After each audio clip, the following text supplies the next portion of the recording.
मैं और मेरी गर्लफ्रेंड को अचानक दो सिस्टम मिले। एक था 100 गुना बड़ा करने वाला सिस्टम और दूसरा था 100 गुना छोटा करने वाला सिस्टम। मेरी गर्लफ्रेंड ने मुस्कुराते हुए 100 गुना छोटा करने वाला सिस्टम चुन लिया, जबकि मेरे पास केवल दूसरा सिस्टम बचा। किसने सोचा था कि सिर्फ 3 दिन बाद ही भयंकर बारिश और आपदा आ जाएगी। लोग अपने अपने घरों में फंस गए और कहीं आ जा नहीं सकते थे। ऐसे समय में सबसे बड़ी समस्या संसाधनों की थी। मैंने अपने बड़ा करने वाले सिस्टम की मदद से थोड़े से खाने पीने के सामान को 100 गुना बढ़ा दिया। हम दोनों ने सावधानी से उन संसाधनों का इस्तेमाल किया और आखिरकार इस मुश्किल दौर को पार कर लिया। लेकिन बारिश खत्म होने के बाद मेरी गर्लफ्रेंड ने बेरहमी से मुझे मार डाला। मरने से पहले मैंने उसे गुस्से से देखा तो वह ठंडे स्वर में बोली, अगर तुमने मेरा बड़ा करने वाला सिस्टम नहीं छीना होता तो मैं इसी सिस्टम से खाने को बड़ा करके उससे कहीं बेहतर जिंदगी जी सकती थी। और वह तो चू शेंग भैया के परिवार को बचाने चली गई थी। तुम हर मामले में अच्छा हो, बस एक कमी है, तुम बहुत स्वार्थी हो। जब मैंने दोबारा आंखें खोली तो देखा कि मेरी गर्लफ्रेंड मुझसे पहले ही 100 गुना बड़ा करने वाला सिस्टम चुन चुकी थी। उसी पल मुझे समझ आ गया कि वह भी पुनर्जन्म लेकर वापस आई है। उसने मेरी ओर विजयी मुस्कान के साथ देखा। उसकी आंखों में छिपी खुशी साफ झलक रही थी। चूंकि उसे उस चू भैया से इतना प्यार है और मुझसे, उस इंसान से जिसने उसकी जान बचाई थी, इतनी नफरत है, तो इस बार मैं उसकी कोई मदद नहीं करूंगा। इसके बाद वह अपने नए सिस्टम को आजमाने के लिए बेहद उत्साहित हो गई। उसने जेब से एक केला निकाला और उसे 100 गुना बड़ा कर दिया। छोटा सा केला देखते ही देखते एक विशालकाय केले में बदल गया। पिछले जन्म में पूरे 1 साल तक चली भीषण बर्फीली आपदा अचानक समाप्त हो गई थी। जब लोगों को लगा कि सब कुछ फिर से सामान्य होने वाला है, तभी अचानक प्रलयंकारी बारिश का दौर शुरू हो गया। हर कोई अपने अपने घरों में फंस गया और खाने पीने का सामान तेजी से खत्म होने लगा। मेरे घर में अभी भी कुछ डिब्बे इंस्टेंट नूडल्स और ब्रेड के बचे हुए थे। मैंने अपने एनलार्जमेंट सिस्टम का इस्तेमाल करके उन्हें कई गुना बड़ा कर दिया और इसी सहारे हम 5 साल तक चली उस भयानक बारिश वाली प्रलय में किसी तरह जीवित रहे। मेरी गर्लफ्रेंड का बचपन का दोस्त चू शेंग हमारे सामने वाले घर में रहता था। मेरी गर्लफ्रेंड ने मुझसे कई बार विनती की कि मैं उनके परिवार के लिए भी खाना बड़ा करके उनकी मदद करूं, लेकिन मैंने यह कहकर मना कर दिया कि प्रलय के समय इंसानी दिल का भरोसा नहीं किया जा सकता। मैंने तो किसी तरह उस प्रलय को झेल लिया, लेकिन आखिर में उसी गर्लफ्रेंड के हाथों मारा गया जिसकी मैं हमेशा रक्षा करता रहा था। फांग युआन। अब एनलार्जमेंट सिस्टम मेरा हो गया है। क्या तुम्हें मुझसे ईर्ष्या नहीं हो रही? आखिर अब मैं अपनी मनचाही हर चीज को बड़ा कर सकती हूँ। तुम्हारा छोटा करने वाला सिस्टम तो लगता है किसी काम का नहीं है। मेरी गर्लफ्रेंड जैसे यह परखने की कोशिश कर रही थी कि क्या मैं भी उसके साथ दोबारा जन्म लेकर लौटा हूं। उसकी आंखों में अभी भी हल्की सी सतर्कता और शंका झलक रही थी। मैंने राहत की सांस ली और अनजान बनने का नाटक करते हुए मुस्कुरा दिया। इससे क्या फर्क पड़ता है? आखिर एक सिस्टम ही तो है। अगर तुम्हें चाहिए तो मैं इसे भी तुम्हें दे सकता हूं। मुझे अच्छी तरह पता था कि इस बार मेरी गर्लफ्रेंड जरूर अपने बचपन के दोस्त चू शेंग और उसके परिवार को बचाने जाएगी। और एक बार अगर किसी और को इस सिस्टम के बारे में पता चल गया तो वह कभी भी इसे सुरक्षित तरीके से अपने पास नहीं रख पाएगी। जब उसने देखा कि मुझे बढ़ाने वाले सिस्टम में ज़रा भी दिलचस्पी नहीं है, तो वह खुशी से बाहर भागी और सीधे छू शेंग के घर का दरवाज़ा खटखटाने लगी। रूयान, तुम यहाँ कैसे? अगले ही पल मेरी गर्लफ्रेंड ने चूशेंग का हाथ थाम लिया और कहा, छू भैया, आइए, अंदर चलकर बात करते हैं। यह देखकर मैंने तुरंत अपना फोन निकाला और तारीख देखी। अब भी मूसलाधार बारिश वाली आपदा आने में 3 दिन बाकी थे। अभी सब कुछ संभालने का समय था।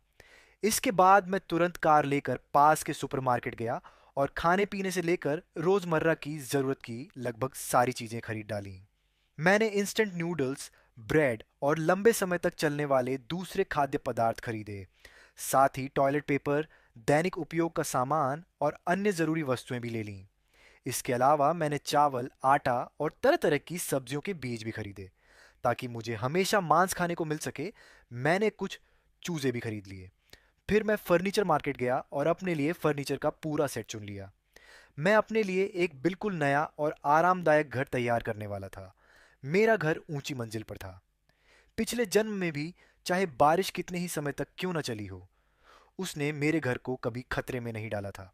मैंने अपना घर छोड़ने का कोई इरादा नहीं किया था। बस मैं एक अलग तरीके से जीने की तैयारी कर रहा था। इस दौरान मैं पागलों की तरह खरीदारी करता रहा। जब तक मेरे बैंक कार्ड का आखिरी पैसा भी खर्च नहीं हो गया, मैं ज़रूरी सामान जुटाता रहा। दूसरी तरफ मेरी गर्लफ्रेंड को पता था कि भीषण बारिश और आपदा आने वाली है। फिर भी उसने न तो कोई तैयारी की और न ही कोई चिंता दिखाई, क्योंकि उसे भरोसा था कि उसके विस्तार सिस्टम की मदद से वह खाने पीने की चीज़ों को कई गुना बड़ा कर सकती है। इसलिए वह बिल्कुल भी घबराई नहीं, बल्कि कहीं न कहीं इस आपदा का इंतज़ार कर रही थी। मैं अच्छी तरह जानता था कि वह किस बात की उम्मीद कर रही है। वह चाहती थी कि जब खाने पीने की चीज़ों की भारी कमी हो जाए, तब वह अचानक सामने आकर अपने बचपन के दोस्त चू शेंग और उसके परिवार को बचाए, ताकि चू शेंग उसके प्रति प्यार और लगाव महसूस करने लगे। मैं हमेशा यही समझता था कि उसे चू शेंग के लिए बस थोड़ा बहुत लगाव है, लेकिन अब समझ आया कि वह तो पूरी तरह से प्यार में अंधी हो चुकी थी। शाम को जब मेरी गर्लफ्रेंड घर लौटी, तो उसकी आंखों में प्यार ही प्यार झलक रहा था। ऐसा लग रहा था मानो वह पहले ही छू शेंग के साथ मोहब्बत की दुनिया में खो चुकी हो। फांग युआन, अगर मैं छू शेंग के परिवार को बचा लूं, तो क्या तुम्हें लगता है कि चू शेंग मुझसे प्यार करने लगेगा? नहीं। मेरी बात सुनते ही वह तुरंत भड़क गई। नामुमकिन। चू भैया मुझे जरूर पसंद करेंगे। फांग युआन, सच सच बताओ, क्या तुम जानबूझकर ऐसा कह रहे हो? क्या तुम्हें मेरी डांट खानी है? मैंने उसकी बातों पर कोई ध्यान नहीं दिया। बस सिर झुकाकर मोबाइल पर अपने लिए ज़रूरी सामान ऑनलाइन खरीदता रहा। एक बार मैं उसकी वजह से अपनी ज़िंदगी बर्बाद कर चुका था। अब मैं वही गलती दूसरी बार कभी नहीं दोहराने वाला था। फांग युआन, तुम्हारे पास अभी भी पैसे हैं क्या? मुझे कुछ 10-20 हज़ार रुपए उधार दे दो। मैं थोड़ा खाने पीने का सामान खरीदना चाहती हूँ। नहीं, मैंने अभी अभी एक फ्रिज खरीद लिया है। मेरे सारे पैसे खर्च हो गए हैं। ये सुनते ही गर्लफ्रेंड फिर से भड़क उठी। लगता है मैंने तुम्हें ज्यादा ही सिर चढ़ा रखा है। तुम फ्रिज खरीद कर क्या करोगे? मैंने शांत होकर कहा, मैंने अपने पैसों से एक फ्रिज खरीदा है, इसमें क्या दिक्कत है? तुम्हारी प्रतिक्रिया इतनी तीखी क्यों है? उसे भी एहसास हो गया कि वह कुछ ज्यादा ही उत्तेजित हो गई थी, इसलिए उसने तुरंत खुद को संभाल लिया। न नहीं, मैं तो बस जिज्ञासावश पूछ रही थी। तुम्हारी तनख्वाह वैसे भी ज्यादा नहीं है। मुझे बस चिंता थी कि कहीं तुम्हें पैसों की तंगी ना हो जाए। फिर उसने मुस्कुराते हुए कहा, बेबी, मुझे याद है तुम्हारे कमरे में अभी थोड़ा बहुत खाने का सामान रखा था ना? मैंने उसकी ओर देखा। वह आगे बोली, मैंने वह सब सोसाइटी में रहने वाले अकेले और बुजुर्ग लोगों को दे दिया। आखिर उनकी जिंदगी भी आसान नहीं है। फिर उसने मुस्कुराकर पूछा, तुम नाराज तो नहीं हो ना? उसके चेहरे पर बेहद उजली मुस्कान थी, मानो वह मेरे मुंह से अपनी तारीफ सुनने का इंतजार कर रही हो।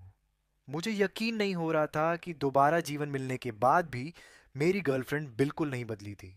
उसे न सिर्फ अपनी मनचाही विस्तार बढ़ाने वाली सिस्टम मिल गई थी, बल्कि उसने मेरी बची खुची आखिरी राशन सामग्री भी किसी और को दे दी।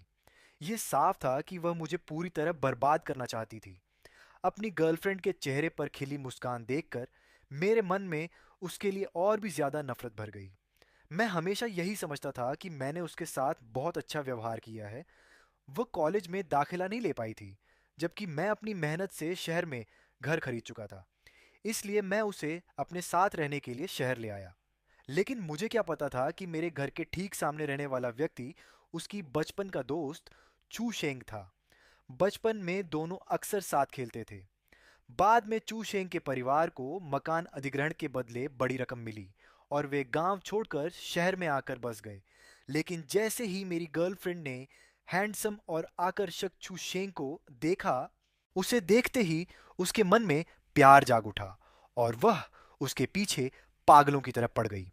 यहाँ तक कि जब प्रलयंकारी बारिश वाला महाविनाश आया था और मैंने उसके परिवार की मदद करने से इनकार कर दिया था, तब भी मेरी गर्लफ्रेंड ने मेरी गैर मौजूदगी में चुपके से हमारे राशन और सामान का 1/3 हिस्सा छू शेंग के परिवार को दे दिया था।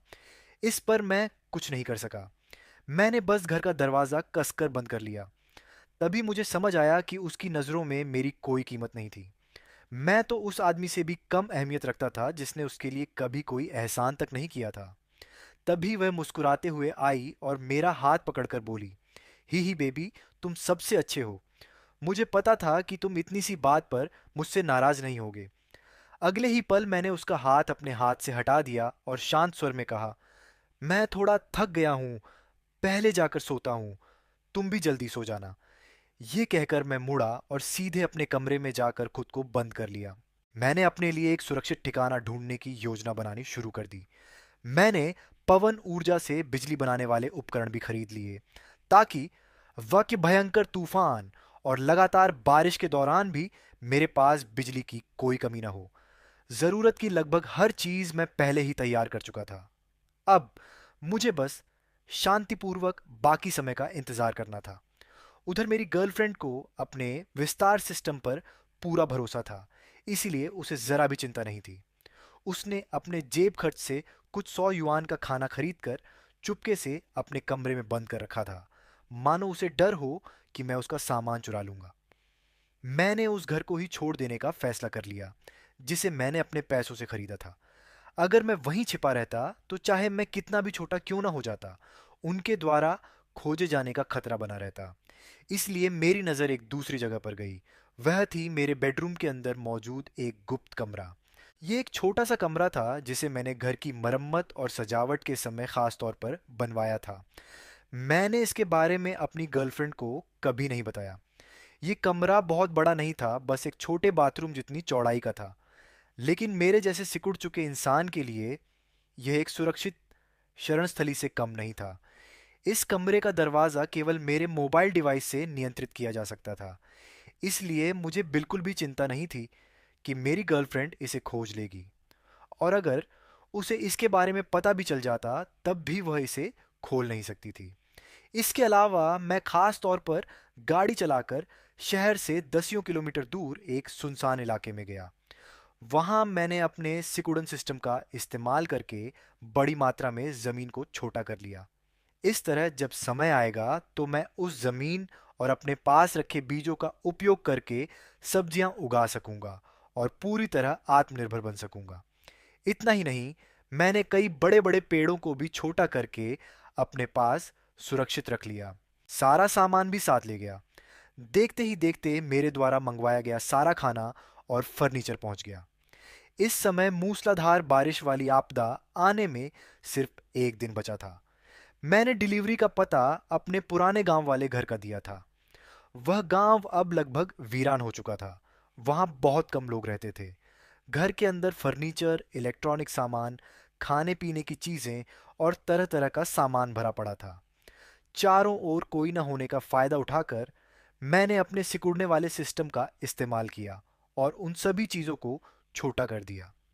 फिर उन्हें उन बक्सों में भर लिया जो मैंने पहले से तैयार करके रखे थे।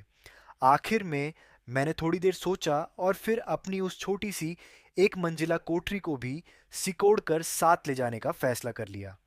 रात गहरी होने के बाद मैं तुरंत कार चलाकर वापस शहर लौट आया और सारा सामान अपनी गुप्त सुरक्षित जगह, सीक्रेट रूम, में रख दिया। इन दिनों वह बेहद उत्साहित थी।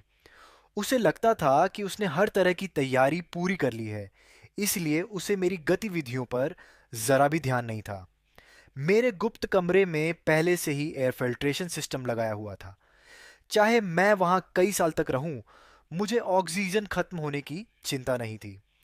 पूरी रात की मेहनत के बाद मैंने उस गुप्त कमरे को एक छोटे से फॉर्म में बदल दिया था। बेहद छोटे छोटे मुर्गे मुर्गियाओं हल्की सी आवाज करते हुए घास के ढेर में कीड़े ढूंढ रहे थे। फॉर्म के बाहर मेरा छोटा सा घर भी था जिसमें जरूरत के सभी घरेलू उपकरण मौजूद थे। अब मैं पूरी तरह निश्चिंत था। मुझे बस शांति से बैठकर मूसलाधार बारिश के आने का इंतजार करना था। आखिरी आधे दिन में मेरी गर्लफ्रेंड एक बार फिर चू शेंग के घर चली गई। ऐसा लगता था कि चू शेंग का परिवार उसे ज्यादा पसंद नहीं करता था, लेकिन मेरी गर्लफ्रेंड को उनकी राय की बिल्कुल परवाह नहीं थी। वह हर समय किसी न किसी बहाने से चू शेंग के कमरे में घुसी रहती थी। मैंने एक से ज्यादा बार चूशेंग की माँ को नीचे बैठी मोहल्ले की औरतों से शिकायत करते हुए सुना। सामने वाले घर की वह लड़की बिल्कुल भी शर्म हया नहीं जानती। इतनी बड़ी हो गई है, फिर भी हर रोज मेरे बेटे के कमरे में घुसी रहती है। ये सुनते ही एक आंटी ने मजाक करते हुए कहा, मुझे तो लगता है कि उसे तुम्हारा बेटा पसंद है। लगता है जल्द ही तुम्हें बहू मिलने वाली है। चू शेंग की माँ ने तुरंत नाक भौं सिकोड़ते हुए जवाब दिया, तुम नहीं जानती, वह तो कॉलेज तक पास नहीं कर पाई। उम्र भी 20 से ऊपर हो गई है, लेकिन आज तक कोई ढंग की नौकरी नहीं मिली। पूरे दिन घर पर पड़ी रहती है। सुना था कि वह अपने चचेरे भाई के सहारे जी रहा है। मेरा बेटा लंबा चौड़ा, हैंडसम और अच्छी नौकरी वाला है। वह उसके लायक कहाँ है? मैंने कुछ नहीं कहा और सब कुछ अनसुना कर दिया। मूसलाधार बारिश आने में अब सिर्फ 1 घंटा बाकी था। मैंने अपनी गर्लफ्रेंड को फोन किया। क्या हुआ फांग युआन? मैं अभी बहुत व्यस्त हूँ। कंपनी में कुछ काम आ गया है। मैं आज रात ओवर टाइम करूंगा, इसलिए घर नहीं लौटूंगा। गर्लफ्रेंड कुछ पल के लिए झिंझकी, लेकिन आखिर में उसने मुझे किसी भी तरह की चेतावनी नहीं दी। मुझे पहले से ही पता था कि वह मुझे सावधान रहने के लिए कभी नहीं कहेगी। वैसे भी मैंने यह फ़ोन सिर्फ उसे भ्रमित करने के लिए किया था, ताकि उसे लगे कि मैं घर छोड़कर जा चुका हूँ। फ़ोन रखने के बाद मैंने अपने मोबाइल से नियंत्रण करते हुए बेडरूम के अंदर बने गुप्त कक्ष का दरवाज़ा खोल दिया। मैंने एक बार फिर अपने सिकुड़ने वाले सिस्टम का इस्तेमाल किया, लेकिन इस बार मैंने किसी वस्तु को नहीं, बल्कि खुद को ही छोटा कर लिया। जो गुप्त कमरा पहले बहुत छोटा लगता था, अब मेरे लिए बेहद विशाल दिखाई दे रहा था। मैंने खुद को छोटा करने का जोखिम इसलिए उठाया क्योंकि पिछले जन्म में मैंने एक बात पर ध्यान दिया था। जिन चीज़ों को बढ़ाने वाले सिस्टम से बड़ा किया गया था, वे मूसलाधार बारिश खत्म होने के बाद चमत्कारिक रूप से अपने मूल आकार में वापस लौट आई थीं। इसीलिए मैंने अनुमान लगाया कि सिकुड़ने वाला सिस्टम भी ऐसा ही होगा। जब यह लगातार बारिश खत्म होगी, तो सिस्टम का प्रभाव भी समाप्त हो जाएगा और जो कुछ छोटा किया गया है, वह फिर से अपने असली आकार में लौट आएगा। जमीन, हरे भरे पेड़, चूजे और छोटा सा घर देखकर मेरे मन में एक अलग ही संतोष भर गया। अब मुझे इस प्रलयंकारी बारिश की कोई चिंता नहीं थी। गर्लफ्रेंड के घर पर न होने का फायदा उठाकर मैंने चैन की सांस ली। मैंने अपने घर के अंदर और बाहर वाले गलियारे में अदृश्य कैमरे लगा दिए थे। इस तरह मैं अपने मोबाइल पर वीडियो देखकर घर के अंदर और बाहर होने वाली हर गतिविधि पर नजर रख सकता था। एहतियात के तौर पर मैंने चू शेंग के घर के बाहर भी एक कैमरा लगा दिया था। अब मैं पूरी तरह दुनिया से कटा हुआ था। बाहरी दुनिया से संपर्क करने के लिए मेरे पास केवल मेरा मोबाइल, लैपटॉप और टैबलेट ही बचे थे। कई दिन बीत गए, लेकिन मूसलाधार बारिश रुकने का नाम नहीं ले रही थी। उल्टा उसने शहर की यातायात व्यवस्था को बुरी तरह प्रभावित कर दिया था। मेरे गायब हो जाने पर मेरी गर्लफ्रेंड को भी कोई खास हैरानी नहीं हुई। शायद उसे लगा होगा कि मैं बाढ़ में बहकर मर चुका हूँ। इन दिनों मैं अपने छोटे से फार्म में ही खेतीबाड़ी करने में व्यस्त था। मैं सब्जियां उगा रहा था और मुर्गियों को दाना खिला रहा था। चिंता बस एक ही बात की थी। वे छोटे छोटे चूजे अक्सर मेरी लगाई हुई सब्जियों की नन्ही पौध खा जाते थे। खाली समय में मैंने निगरानी कैमरे की रिकॉर्डिंग देखी।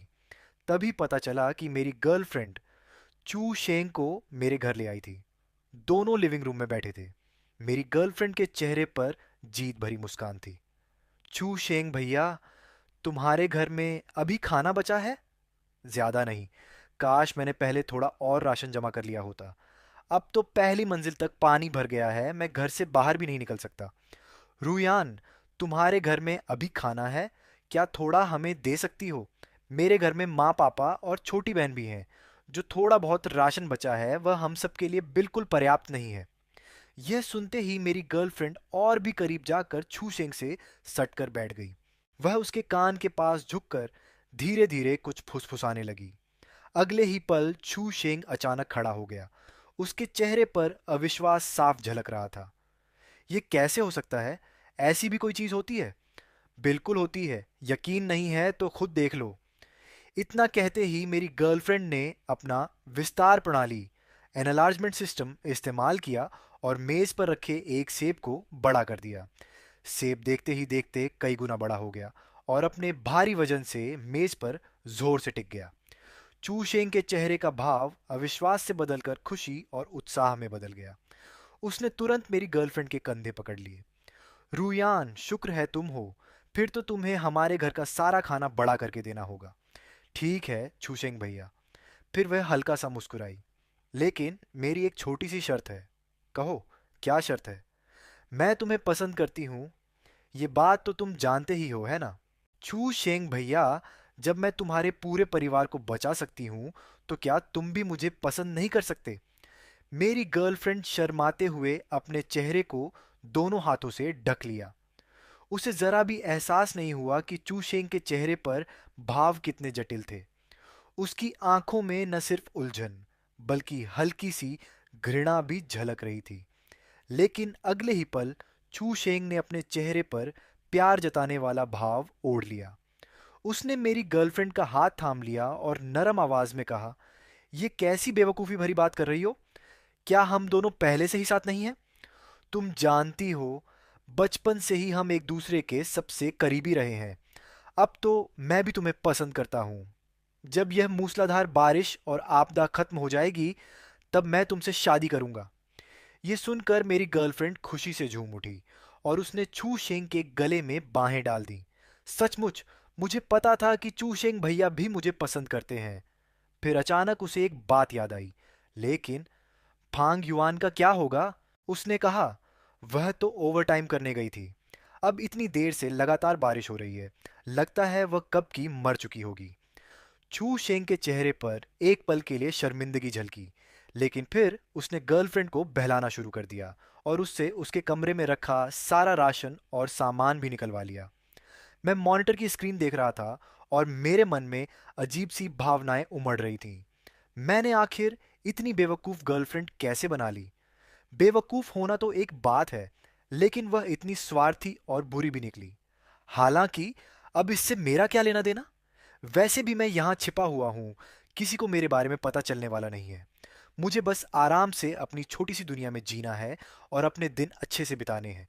इसके बाद मैं अपने कमरे में वापस गया, अपने लिए गर्मा गर्म हॉट पॉट बनाया, फिर फ्रिज खोलकर एक ठंडी ड्रिंक निकाली और मज़े से अपना डिनर खाने लगा। इतना ही नहीं, मैं बड़े चाव से खाना खा रहा था। मैंने खाने की तस्वीरें भी खींची और उन्हें सोशल मीडिया पर पोस्ट कर दिया। लेकिन मुझे बिल्कुल उम्मीद नहीं थी कि गर्लफ्रेंड तुरंत मेरी पोस्ट पर कमेंट कर देगी। फांग युआन, तुम कहाँ हो? सिर्फ कमेंट करना ही काफ़ी नहीं था, उसने मेरे सैटेलाइट फ़ोन पर भी कई संदेश भेज दिए। बेबी, बाहर इतनी तेज़ बारिश हो रही है, तुम ठीक तो हो? बेबी, तुम आखिर हो कहाँ? तुम तो हॉट पॉट भी खा रहे हो, मेरा भी खाने का मन कर रहा है। इतनी भयानक बारिश में मैं बाहर नहीं निकल सकती, तुम मेरे लिए भी थोड़ा खाना लेकर आ जाओ। उसके इन सवालों का मैंने एक भी जवाब नहीं दिया। मैंने बस अभी अभी पी गई ड्रिंक की एक और तस्वीर खींची और उसे भेज दी। तस्वीर देखते ही उसने तुरंत मुझे फ़ोन कर दिया। बेबी, तुम अभी भी हॉट पॉट कैसे खा पा रहे हो? क्या तुम थोड़ा सा खाना मेरे लिए भी नहीं ला सकते? मैं तो कई दिनों से सिर्फ ब्रेड खाकर गुजारा कर रही हूँ। हालांकि गर्लफ्रेंड ऐसा कह रही थी, लेकिन उसकी बेचैन आवाज़ से मैं उसका असली मतलब साफ समझ सकता था। वह दरअसल सोच रही थी, आखिर इस प्रलय जैसी बारिश में तुम इतना अच्छा खाना कैसे खा रहे हो? मैं हल्का सा मुस्कुराया और चारों तरफ नज़र दौड़ाई। मेरे आसपास सब कुछ शांत था, मानो बाहर हो रही मूसलाधार बारिश का यहाँ कोई असर ही ना हो। मैंने फ़ोन पर कहा, मैं अभी भी कंपनी में हूँ। ये हॉट पॉट कंपनी की तरफ से है। बारिश इतनी ज़्यादा हो रही है कि मैं घर वापस नहीं आ सकता। तुम घर में जो भी है, उसी से काम चला लो। मेरी बात सुनते ही गर्लफ्रेंड पहले की तरह मीठे अंदाज में मुझसे लाड़ जताने लगी। प्लीज़ ना बेबी, घर की ब्रेड बिल्कुल अच्छी नहीं लग रही। मेरा भी हॉट पॉट खाने का मन कर रहा है। नहीं, मैंने साफ शब्दों में मना कर दिया। वह और कुछ कहना चाहती थी, लेकिन उससे पहले ही मैंने फ़ोन काट दिया। मैंने मॉनिटरिंग कैमरा खोला।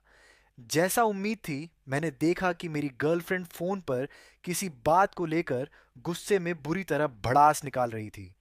उसे जाते हुए देखकर मैंने आराम से अपना फ़ोन उठाया, मॉनिटरिंग ऐप में लॉग इन किया और कैमरा फीड को छूशेंग के घर के बाहर लगे कैमरे पर स्विच कर दिया।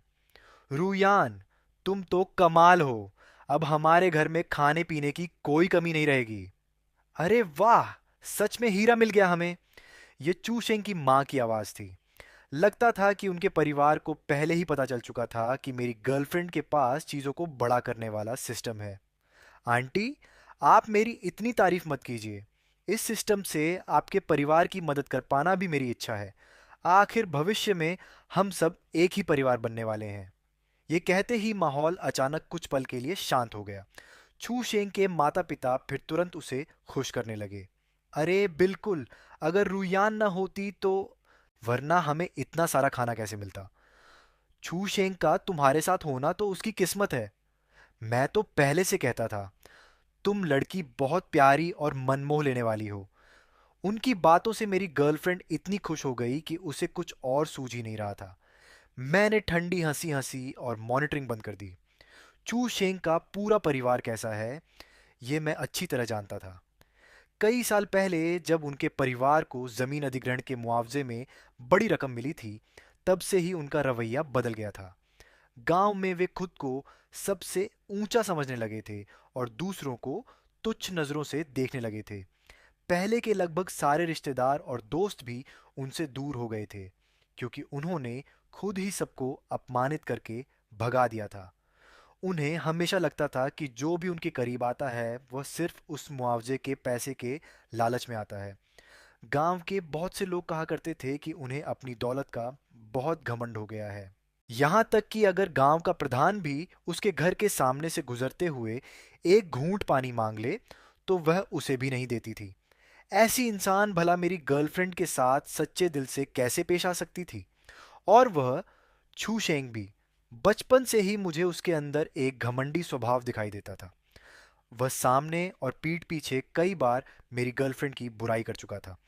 उसके दिल में कभी भी मेरी गर्लफ्रेंड के लिए सम्मान नहीं था, लेकिन मैं उनके मामलों में दखल नहीं दे सकता था। आखिरकार मैं अब 100 गुना छोटा हो चुका था। कुछ ही देर बाद मेरी गर्लफ्रेंड का फोन आ गया। फोन के दूसरी तरफ उसकी आवाज बेहद गर्व से भरी हुई थी। फांग युआन, तुम्हें एक खुशखबरी बताऊं, मैं और चू शेंग अब साथ हैं। अच्छा, मैंने शांत स्वर में जवाब दिया और मुर्गियों को दाना खिलाते हुए कहा। तो मुझे फोन क्यों किया है? फांग युआन, तुम्हारी तरफ से मुझे मुर्गियों की आवाज क्यों आ रही है? ओह, क्योंकि मैं मुर्गियों को दाना खिला रहा था। मेरी बात सुनकर गर्लफ्रेंड तुरंत हैरान रह गई। इतनी भयंकर बारिश में तुम्हें मुर्गियां कहां से मिल गईं? मैंने उसके सवाल का सीधा जवाब नहीं दिया, बस इतना कहा कि वे मुर्गियां मैंने खुद पाली हैं। फांग युआन, तुम आखिर हो कहाँ? तुम्हारे वहां न सिर्फ हॉटपॉट खाया जा रहा है, बल्कि मुर्गियां भी पाली जा रही हैं। क्या तुम्हारी जगह पर इस तूफानी बारिश का बिल्कुल असर नहीं हुआ? नहीं। गर्लफ्रेंड ये कभी सोच भी नहीं सकती थी कि मैं कहीं और नहीं गया था, बल्कि अपने ही बेडरूम में छिपा हुआ था। बस एक दीवार का फासला था, लेकिन उसके दोनों तरफ दो बिल्कुल अलग दुनिया थी। बहुत बढ़िया। अगर तुम्हारी जगह पर बारिश का असर नहीं हुआ, तो जल्दी बताओ तुम कहाँ हो। मैं छू शेंग और उसके परिवार को भी साथ लेकर आ जाऊंगी। वैसे भी भविष्य में हम सब एक ही परिवार बनने वाले हैं। मैं हल्का सा मुस्कुराया और कहा, खुद ही ढूंढ लो। अगर मुझे ढूंढ लिया तो आ जाना। तुम्हारा क्या मतलब है? क्या तुम नहीं चाहते कि हम वहां आए? मैं, जो बचपन से ही गर्लफ्रेंड की हर बात मानता आया था, पहली बार उससे इतने व्यंग्य भरे लहजे में बात कर रहा था। मैंने रास्ता रोक रही एक छोटी सी चूजे को हल्के से किनारे किया और बड़े बड़े कदमों से खेत से वापस घर की ओर चल पड़ा। मेरे फ्रिज में काफी सारे तैयार खाने का सामान रखा हुआ था, जिनमें फ्रोजन पिज्जा, बन और पकौड़ी, डंपलिंग जैसी चीजें भी शामिल थीं। मैंने पंखा चालू किया और माइक्रोवेव से अभी अभी बेक किया हुआ पिज्जा निकाल लिया। दोबारा गर्म करने के बाद पिज्जा सुनहरे रंग का हो गया था। वह बेहद स्वादिष्ट, नरम और खुशबूदार लग रहा था। मैंने यूं ही उसकी एक तस्वीर खींचकर गर्लफ्रेंड को भेज दी। तस्वीर देखते ही वह फिर बेचैन हो उठी। तुम्हारे पास पिज्जा भी है? बेबी, जल्दी बताओ ना, तुम आखिर हो कहाँ? बेबी, तुम बहुत स्वार्थी हो। मैं यहाँ सूखी ब्रेड और इंस्टेंट नूडल्स खाकर गुजारा कर रही हूँ, और तुम वहाँ आराम से पिज्जा खा रहे हो। गर्लफ्रेंड की आवाज में बेचैनी भी थी और थोड़ी नखरे भरी मिठास भी। वह हर हाल में मेरा पता निकलवाने की कोशिश कर रही थी। मैंने पिज्जा का एक बड़ा कौर लिया। पिघला हुआ चीज लंबी लड़ी की तरह खींच गया।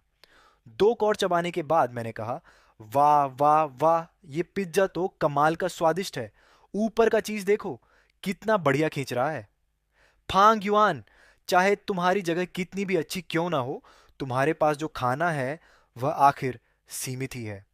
तुम्हारे उस छोटा करने वाले सिस्टम का क्या फायदा? मेरा बड़ा करने वाला सिस्टम तुम्हारे खाने को कई गुना बढ़ा सकता है। तब कई सालों तक खाने की कोई कमी नहीं होगी। जल्दी बताओ, तुम कहाँ हो? मैं तुम्हें ढूंढने आ रही हूँ। वह सचमुच मुझे ढूंढने नहीं आना चाहती थी। असल में उसे सिर्फ यह बर्दाश्त नहीं हो रहा था कि मैं उससे बेहतर जिंदगी जी रहा हूँ। मैंने फिर वही जवाब दिया, अगर मुझे ढूंढ लिया है तो आ जाओ। इतना कहकर मैंने फोन काट दिया। मॉनिटरिंग कैमरे की स्क्रीन पर मैं साफ देख सकता था कि गर्लफ्रेंड गुस्से से बौखला गई थी। उसने मेरे कमरे में रखी चीजों को एक एक करके तोड़ना और फेंकना शुरू कर दिया। कुछ ही समय बाद गर्लफ्रेंड के पास भोजन को बड़ा करने वाला सिस्टम होने की खबर पूरे अपार्टमेंट परिसर में फैल गई। और यह बात किसने फैलाई थी, इसका अंदाजा लगाना बिल्कुल भी मुश्किल नहीं था। गर्लफ्रेंड के घर का दरवाजा बार बार खटखटाया जाने लगा। लोग अपने पास बचा खुचा कीमती खाना बड़े संभाल कर उसके पास ला रहे थे, इस उम्मीद में कि वह अपने सिस्टम से उसे कई गुना बढ़ा देगी। शुरुआत में गर्लफ्रेंड पूरी तरह घबरा गई। वह तो यह दिखाने की कोशिश कर रही थी कि उसके पास कोई सिस्टम नहीं है, ताकि किसी तरह लोगों को टाल सके। लेकिन उसे ऐसा करने का मौका ही नहीं मिला। सामने वाले फ्लैट में रहने वाले चू शेंग का परिवार तुरंत बाहर आ गया। चू शेंग के माता पिता आगे बढ़े और मदद मांगने आए लोगों को रोकते हुए बोले, अरे अरे अरे, रुयान तो हमारे घर की होने वाली बहू है।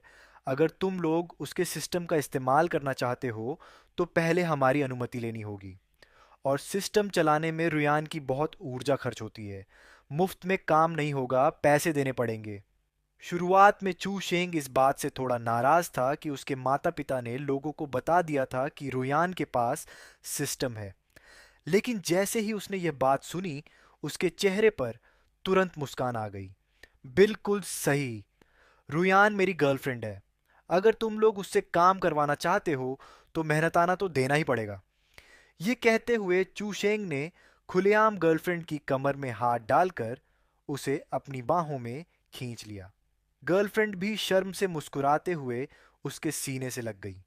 इस तरह चू शेंग का पूरा परिवार गर्लफ्रेंड के सिस्टम का सहारा लेकर एक नया धंधा शुरू कर बैठा। जो भी व्यक्ति गर्लफ्रेंड से अपने खाने को बड़ा करवाने आता, उससे बदले में कीमत वसूली जाती। जो भी व्यक्ति सिस्टम का इस्तेमाल करवाना चाहता था, उसे छू शेंग को 2000 युआन देने पड़ते थे। 2000 युआन कोई छोटी रकम नहीं थी।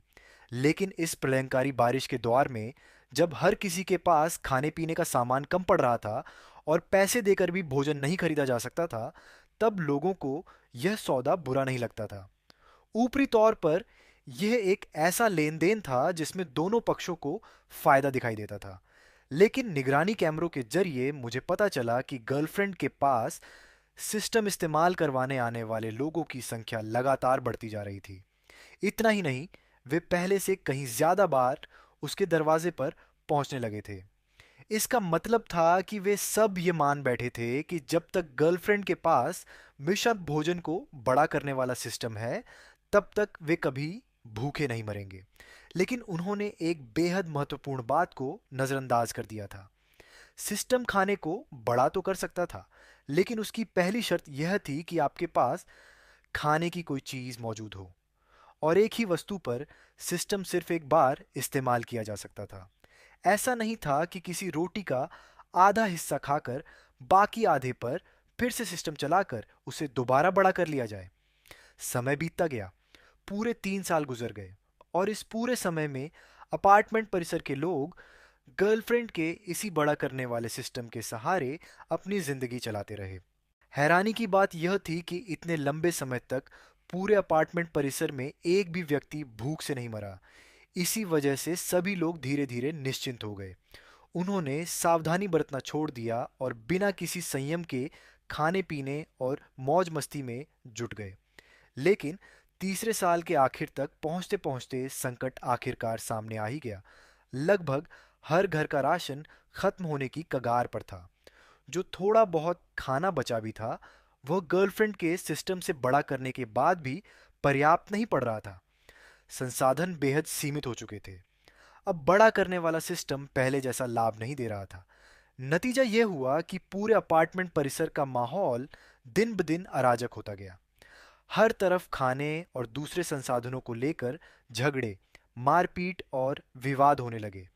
उधर गर्लफ्रेंड बहुत पहले ही चूशेंग के घर में जाकर रहने लगी थी और खुद को उनके परिवार का हिस्सा मानने लगी थी। निगरानी कैमरों से उनकी बातें सुनकर मुझे पता चला कि चूशेंग का परिवार भी यह समझ चुका था कि अब गर्लफ्रेंड के पास सिस्टम इस्तेमाल करवाने आने वाले लोगों की संख्या लगातार घट रही है। इस धंधे से अब पैसे कमाना बहुत मुश्किल हो गया था। लेकिन मेरी गर्लफ्रेंड फिर भी चूशेंग के घर का खाना खा रही थी और वहीं रह रही थी। धीरे धीरे उसकी मौजूदगी से पूरा परिवार परेशान और नाराज होने लगा। आखिरकार उन्होंने कोई बहाना बनाकर उसे घर से निकालने की योजना बनाई। तब छू शेंग ने अचानक उसे ब्रेकअप कर लिया और बेहद बेरुखी से कहा, मैं अब तुमसे प्यार नहीं करता। ये सुनकर मेरी गर्लफ्रेंड फूट फूट कर रोने लगी। वह उसे चिपक कर रिश्ता बचाने की कोशिश करती रही, लेकिन चू शेंग के परिवार ने उसे सीधे घर से बाहर निकाल दिया। इस बारिश वाली प्रलय में किसी को इस बात से फर्क नहीं पड़ता था कि वो किससे प्यार करती है। हर इंसान की नज़र सिर्फ अपने फायदे और अपने अस्तित्व पर टिकी हुई थी। मेरी गर्लफ्रेंड ने अपने घर के बाहर एक दिन और एक रात तक रो रो कर हंगामा किया, लेकिन कोई उसकी परवाह करने वाला नहीं था। आखिर में वह शर्मिंदा और मायूस होकर वापस मेरे घर लौट आई, लेकिन तब तक घर की हालत बदल चुकी थी। चू शेंग का परिवार पहले ही घर का सारा सामान उठाकर ले जा चुका था। अब वह मकान सिर्फ एक खाली खोल बनकर रह गया था। हालांकि मेरी गर्लफ्रेंड उनके घर के बाहर जाकर खूब हंगामा करती रही, लेकिन बदले में उसे सिर्फ गालियां ही मिली। उधर मैं अपने छोटे से फार्म में आराम और सुकून से जीवन बिता रहा था। जब भूख लगती तो खेत से ताजी हरी सब्जियां तोड़कर थोड़ा मांस के साथ भून लेता, और अगर खाना बनाने का मन नहीं होता तो फ्रिज से तैयार रखा हुआ खाना निकालकर जल्दी से गर्म कर लेता। खाली समय में अपने लिए कोई ठंडा पेय भी बना लेता और आराम से उसका आनंद उठाता। हर सुबह उठते ही मेरा पहला काम मुर्गियों को दाना खिलाना होता था। उसके बाद मैं अपना नाश्ता बनाता और फिर फार्म में जाकर उन सब्जियों और दूसरी फसलों को देखता जिन्हें मैंने उगा रखा था। इस तरह 3 साल बीत गए। इन 3 सालों में मेरी कोई खबर न मिलने के कारण मेरी गर्लफ्रेंड को शायद लगने लगा था कि मैं कब का मर चुका हूँ। फिर एक दिन उसने झिझकते हुए मुझे दोबारा फ़ोन किया, लेकिन उसकी उम्मीद के विपरीत मैंने इस बार भी फ़ोन उठा लिया। लेकिन उसे बिल्कुल उम्मीद नहीं थी कि मैंने फिर से फ़ोन उठा लिया। फांग युआन, तुम अभी भी जिंदा हो, यह तो बहुत अच्छी बात है। मुझे लगा था कि उस भयानक बारिश ने तुम्हारी जान ले ली होगी। मैंने शांत स्वर में पूछा, फोन करके क्या कहना चाहती हो? बेबी, तुम्हें नहीं पता छू शेंग और उसके परिवार ने मेरे साथ क्या किया है। उन्होंने मेरे विस्तार वाले सिस्टम का इस्तेमाल करके खूब पैसे कमाए, लेकिन अब जब कोई मेरे सिस्टम का उपयोग नहीं कर रहा तो उन्होंने मुझे सीधे घर से निकाल दिया। छू शेंग ने मुझसे वादा किया था कि वह मुझसे शादी करेगा, लेकिन अब वह मुझसे ब्रेकअप करना चाहता है। उनका पूरा परिवार सिर्फ अपने फायदे के बारे में सोचता है। वे सब के सब स्वार्थी लोग हैं। उन्होंने मेरी जिंदगी बर्बाद कर दी है। अब घर में खाने के लिए कुछ भी नहीं बचा है। तुम जल्दी आकर मुझे अपने पास ले जाओ प्लीज। अगर मुझे खाना नहीं मिला तो मैं सच में भूख से मर जाऊंगी। तुम भी तो नहीं चाहोगे कि अपनी इकलौती गर्लफ्रेंड को भूख से मरने दूं? नामुमकिन। गर्लफ्रेंड को शायद कुछ एहसास हो गया था। उसकी आवाज अचानक तेज हो गई, जैसे किसी बिल्ली की पूंछ पर पैर पड़ गया हो। फांग युआन, तुम्हें मेरी जरा भी परवाह नहीं है क्या? पहले वाले तुम तो ऐसे बिल्कुल नहीं थे। कहीं तुम भी पुनर्जन्म लेकर वापस तो नहीं आए हो? मैंने तब हल्की सी हंसी छोड़ी। हाँ, तो कोई समस्या है क्या? तुम भी पुनर्जन्म लेकर आए हो, फिर मुझे बताया क्यों नहीं? तुम्हें भी पता है कि चू शेंग और बाकी लोग कैसे इंसान हैं, है ना? फिर तुमने मुझे कुछ क्यों नहीं बताया? तुम इतने स्वार्थी कैसे हो सकते हो? मैंने उससे बहस नहीं की, सीधे उसे एक वीडियो भेज दिया। वीडियो में मेरे खेत के फल और सब्जियां बहुत अच्छी तरह उग रही थीं। चारों तरफ मुर्गियां इधर उधर दौड़ रही थीं और घर के अंदर का इंटीरियर भी बेहद गर्मजोशी भरा और आरामदायक लग रहा था। फ्रिज खाने पीने की चीज़ों और स्नैक्स से भरा हुआ था। कहीं से भी ऐसा नहीं लग रहा था कि यह जगह कभी भीषण बारिश की आपदा से प्रभावित हुई हो। ऐसा महसूस हो रहा था मानो ये किसी दूसरी ही दुनिया का हिस्सा हो। जैसे ही मैंने वीडियो भेजा, मेरी गर्लफ्रेंड गुस्से से आग बबूला हो गई। तुम इतने स्वार्थी कैसे हो सकते हो? तुम्हें पता भी है कि मैं इस समय कितनी मुश्किल में हूं। जल्दी आकर मुझे यहां से ले जाओ। मैंने शांत स्वर में जवाब दिया। लियू रुयान, पिछले जन्म में जब तुमने मुझे बिल्डिंग से नीचे धक्का दिया था, तब क्या तुम स्वार्थी नहीं थी? और अब जबकि तुम भी पुनर्जन्म लेकर वापस आई हो और तुम्हें इस आने वाली भारी बारिश और आपदा की जानकारी थी, तब तुमने मुझे इसके बारे में कभी क्यों नहीं बताया? क्या यह भी स्वार्थ नहीं है? मेरी गर्लफ्रेंड ने हमेशा मेरे प्यार और मेरे अच्छे व्यवहार को अपना अधिकार समझा, लेकिन उसने कभी यह नहीं सोचा कि उसे भी मेरे लिए कुछ करना चाहिए या मेरे एहसानों का बदला चुकाना चाहिए। मैं कोई महान संत या बेवकूफ़ अच्छा इंसान नहीं हूँ। जब तुमने मुझे कभी अपना परिवार नहीं माना, तो मेरे पास भी तुम्हें दूसरी बार बचाने की कोई वजह नहीं है। बेबी, मुझसे बहुत बड़ी गलती हो गई थी। मैं उस चूशेंग के चक्कर में पड़कर सब कुछ भूल बैठी थी। तुम मुझे छोड़ नहीं सकते। मैं तुम्हारी इकलौती गर्लफ्रेंड हूँ। अगर मैं भूख से मर गई तो तुम्हारा क्या होगा? मैंने लापरवाही से जवाब दिया। ओह, तो फिर मर जाओ। उससे मेरा क्या लेना देना? इतना कहकर मैंने फोन काट दिया। मैं आसानी से कल्पना कर सकता था कि फोन के दूसरी तरफ वह गुस्से से कितनी बौखला गई होगी। सीसीटीवी कैमरे के जरिए मैं देख सकता था कि वह पूरे दिन घर के अंदर पागलों की तरह चीजें तोड़ फोड़ रही थी, खासकर मेरे बेडरूम में। वहां मौजूद लगभग हर सामान को उसने नुकसान पहुंचाया या तोड़ दिया था, लेकिन चीजें तोड़ने से पेट नहीं भरता। वह चाहे जितना गुस्सा निकाल ले, उसकी हालत में कोई फर्क पड़ने वाला नहीं था। एक दिन मैंने देखा कि वह बाहर से कुछ ब्रेड लेकर वापस आई थी। दरवाजे के बाहर लगे कैमरे की रिकॉर्डिंग देखकर मुझे पता चला कि यह सारा सामान असल में छूशेंग के घर से चुराया गया था। छूशेंग और उसका पूरा परिवार बाहर गया हुआ था। घर में सिर्फ उसकी 6 साल की छोटी बहन थी। मेरी गर्लफ्रेंड ने उसे बहला फुसलाकर दरवाज़ा खुलवा लिया और फिर उनके घर का सारा खाना और राशन चुरा लिया। मॉनिटर में यह सब देखकर मैं हंसे बिना नहीं रह सका। क्या गजब का तमाशा था! एक कुत्ता दूसरे कुत्ते को काट रहा हो जैसे। इतना मजेदार दृश्य था कि मेरी हंसी ही नहीं रुक रही थी। जैसा कि उम्मीद थी, जब छू शेंग और उसका परिवार बाहर से वापस लौटा तो उन्होंने देखा कि घर का सारा खाना गायब है। वे गुस्से से आग बबूला हो गए। वे मेरे घर के दरवाजे पर आकर जोर जोर से लाते मारने लगे और गालियां देने लगे। लेकिन मेरी गर्लफ्रेंड अब भी कछुए की तरह अपने खोल में दुबकी हुई थी और बाहर आने की हिम्मत नहीं कर रही थी। हालांकि मेरे घर का दरवाज़ा बहुत मजबूत था। यह दरवाज़ा मैंने घर की मरम्मत के समय खास तौर पर सबसे मजबूत मॉडल चुनकर लगवाया था। इसलिए भले ही चू शेंग का परिवार मेरे घर के बाहर खड़ा होकर लगातार 3 दिन और 3 रात तक दरवाज़ा पीटता रहा, गालियां देता रहा, लेकिन अंदर छिपी मेरी गर्लफ्रेंड को उससे ज़रा भी खतरा नहीं हुआ।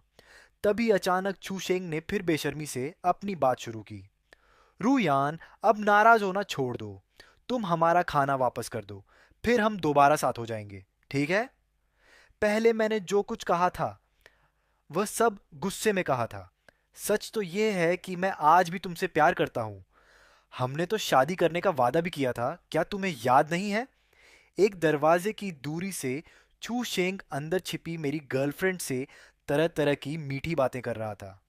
शुरुआत में मेरी गर्लफ्रेंड अभी भी दुविधा में थी और आसानी से उसकी बातों में नहीं आ रही थी, लेकिन किसी ने सोचा भी नहीं था कि पूरे 2 दिनों तक छू शेंग लगातार उसे मनाने और मीठी मीठी बातें करने में लगा रहेगा। छू शेंग लगातार उससे माफ़ी मांगता रहा और तरह तरह की कस्में खाता रहा। वह बार बार कह रहा था कि भविष्य में वह कभी इतनी लापरवाही और मूर्खता नहीं करेगा। मेरी गर्लफ्रेंड ने दरवाजे के हैंडल पर हाथ रखा हुआ था और उसके चेहरे पर दबाए न दबने वाली खुशी साफ दिखाई दे रही थी।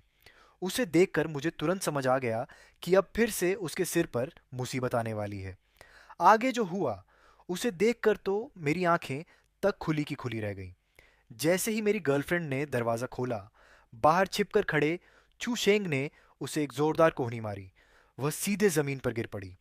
आखिर में वह अपना माथा पकड़कर दर्द से कराहती रह गई और बेबस होकर देखती रही कि चू शेंग का पूरा परिवार फिर से सारा खाना और राशन उठाकर ले जा रहा है। थू, तुम जैसी लड़की भी मेरे बेटे से शादी करने का सपना देखती है? ऐसा कभी नहीं होगा। हमने नहीं सोचा था कि तुम जैसी जवान लड़की के दिल में इतनी जहरीली और बुरी नीयत छिपी होगी। अभी भी हमारी चीजें चुराने की हिम्मत है तुम्हारी? मेरी गर्लफ्रेंड जमीन पर पड़ी थी, हिल भी नहीं पा रही थी। उसकी आवाज बहुत कमजोर थी। वो खाना तो पहले से मेरा ही था। तभी चू शेंग ने उसे एक लात मारकर दरवाजे से हटा दिया और सारा खाना उठाकर अपने घर ले गया। मेरी गर्लफ्रेंड 2 दिन तक अपने घर के दरवाजे पर पड़ी रही। आखिरकार उसमें थोड़ी ताकत लौटी और वह खड़ी हो पाई। वह दरवाजे के पास घुटनों को बाहों में बॉल में भरकर बैठ गई और बहुत देर तक रोती रही।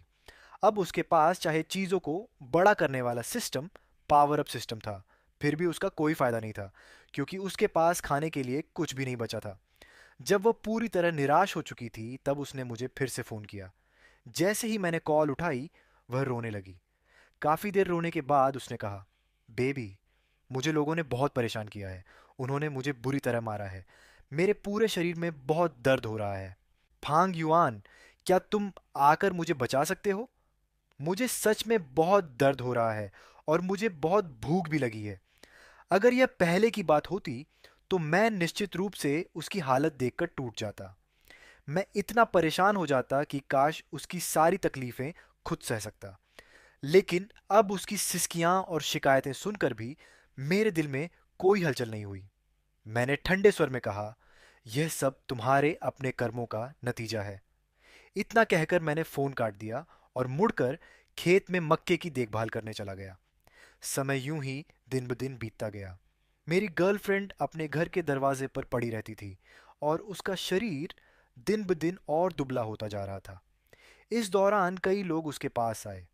उन्होंने ज़बरदस्ती उससे उसके विस्तार वाले सिस्टम का इस्तेमाल करवाकर खाने पीने की चीज़ें बड़ी करवाईं। शुरुआत में वह ऐसा नहीं करना चाहती थी, लेकिन कई बार मार खाने के बाद उसके पास मान जाने के अलावा कोई और रास्ता नहीं बचा। इस तरह वह दूसरों के लिए काम करती रही और आखिरकार अपनी जिंदगी के आखिरी पलों में वह घिसटते हुए छू शेंग के घर के दरवाजे तक पहुंच गई। उसने छू शेंग के घर के दरवाजे तक पहुंचने की आखिरी कोशिश की।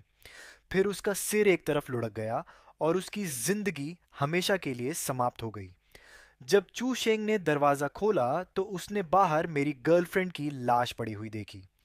उसने बिना किसी भावना के उसे पैर मारकर एक तरफ हटा दिया और दरवाजा बंद कर लिया। फिर 2 और साल बीत गए। लगातार होती बारिश ने इमारत की निचली कई मंजिलों को पानी में डुबो दिया था। लेकिन जैसा कि मैंने अपने पिछले जीवन में अनुमान लगाया था, पानी हमारी मंजिल तक नहीं पहुंचा और हम सुरक्षित रहे। बारिश खत्म होने से कुछ महीने पहले चू शेंग के परिवार पर मुसीबत टूट पड़ी। उनकी पारिवारिक स्थिति पहले से ही अच्छी नहीं थी।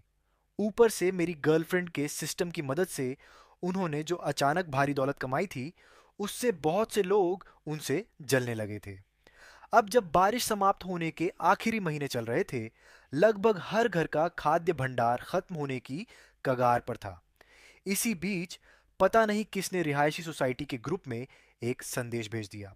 किसी ने सोसाइटी के ग्रुप में यह खबर फैला दी कि चू शेंग के घर में अभी भी बहुत सारा खाना जमा है।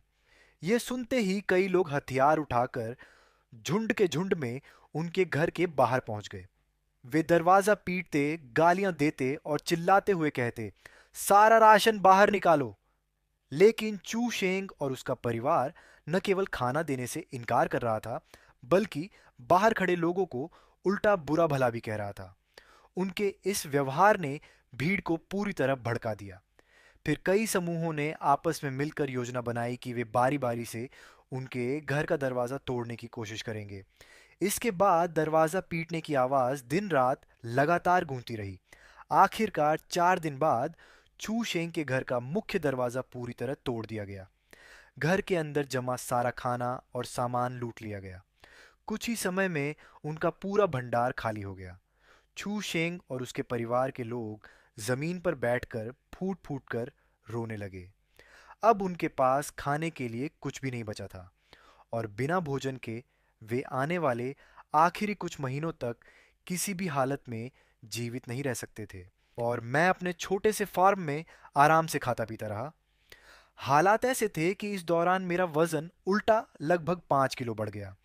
आखिरकार मैं उस दिन तक जीवित रहा जिसका मैं इतने वर्षों से इंतजार कर रहा था। तभी मेरे मोबाइल पर एक सूचना आई, महावृष्टि समाप्त हो चुकी है। मैंने सिर उठाकर आसमान की ओर देखा। हजारों परतों वाले काले बादलों को चीरते हुए सूरज आखिरकार बाहर निकल आया था। सुनहरी धूप धरती पर बिखर रही थी और लंबे समय बाद दुनिया में फिर से जीवन की एक किरण दिखाई दे रही थी। उस समय मैं खेत में मक्के की गुड़ाई कर रहा था कि अचानक मुझे अपने शरीर में एक अजीब सा बदलाव महसूस हुआ। मेरे सामने का छोटा सा फार्म और घर अचानक बेहद बौने और छोटे लगने लगे। मैं तुरंत समझ गया कि मेरा शरीर फिर से अपने सामान्य आकार में लौट रहा है। मैंने मोबाइल निकालकर गुप्त कक्ष का दरवाज़ा खोल दिया। जब मैं बाहर निकला तो मेरी नज़र पूरे घर पर पड़ी। घर के अंदर हर तरफ अव्यवस्था फैली हुई थी। कमरों का सामान बिखरा पड़ा था और पूरा मकान किसी उजड़े हुए खंडहर जैसा दिखाई दे रहा था। ये थोड़ा अजीब था। सिर्फ मेरा शरीर ही अपने सामान्य आकार में वापस लौटा था, जबकि बाकी सारी चीजें अपने पहले वाले आकार में ही थीं। शायद इसका कारण ये था कि विस्तार प्रणाली और सिकुड़न प्रणाली एक दूसरे से अलग थीं। आखिर सिस्टम जैसी चीज अपने आप में ही रहस्यमयी और अविश्वसनीय होती है। मैं खिड़की के पास खड़ा होकर बाहर का दृश्य देखने लगा। प्रलय से बच जाने वाले लोग एक एक करके अपने घरों से बाहर निकल रहे थे। वे आसमान की ओर देखकर जोर जोर से चिल्ला रहे थे, अपनी खुशी और राहत व्यक्त कर रहे थे। कई लोगों की आंखों में आंसू थे क्योंकि उन्होंने आखिरकार इस भयानक आपदा को पार कर लिया था। मैंने भी सिर उठाकर आसमान की ओर देखा और पूरी ताकत से चिल्लाया, इस बार मैं आखिरकार बच गया। समाप्त।